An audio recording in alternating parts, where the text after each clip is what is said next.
Sorry about that, but it's breakfast time, and we're actually going to talk about breakfast today.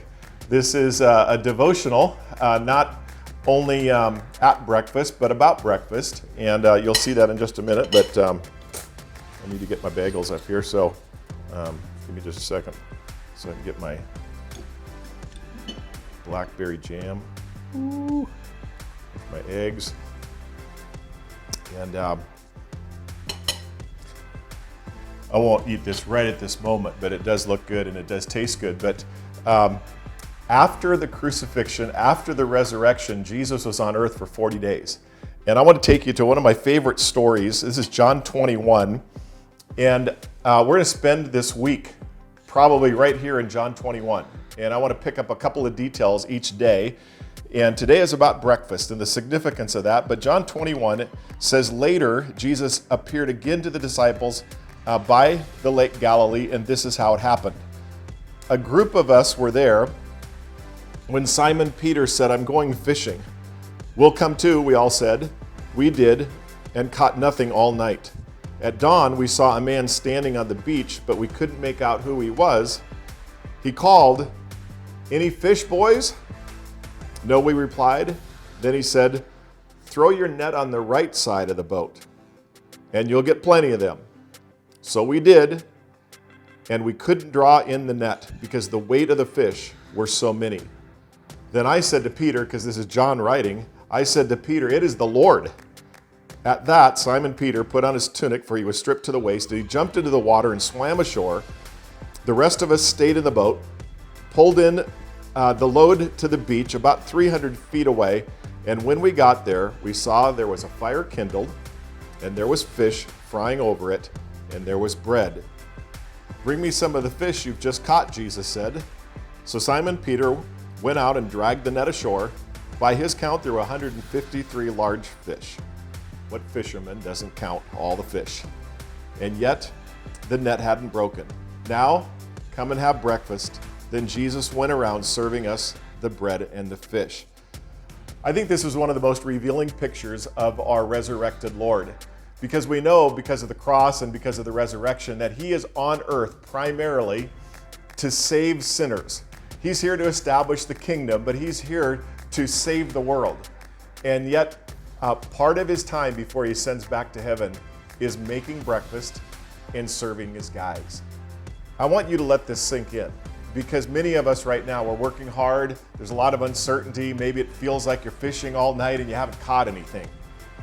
This is a story where Jesus is not only on the scene when his guys don't see him, he's actually working on their behalf in ways that they do not know. Can I tell you that that is true about you right now? Jesus is watching over you. Jesus is working on your behalf and in your behalf, meeting needs that you don't even know yet he's meeting, but he's doing it. You know, they're fishing all night. I mean, I don't know how long it took to start a fire and Jesus catch, his fish and, cook the meal, but it's all done by the time the guys get there. And so he's been on the scene for a while by the time this shows up. This is a reminder that just because you can't see Jesus working does not mean he's not working. Just because it doesn't seem like anything's happening. You're toiling, you're stressing, you're straining, and nothing seems to be happening. That doesn't mean that there's not a Jesus on the shore ready to serve you, ready to help you. I think Jesus has been doing this for 2,000 years. I think he's been waiting for people to slow down long enough to tune into him.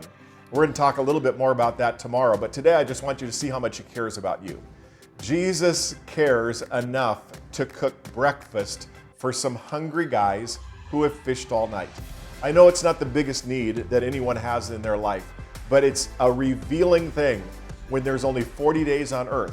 And part of that time, Jesus was meeting practical needs.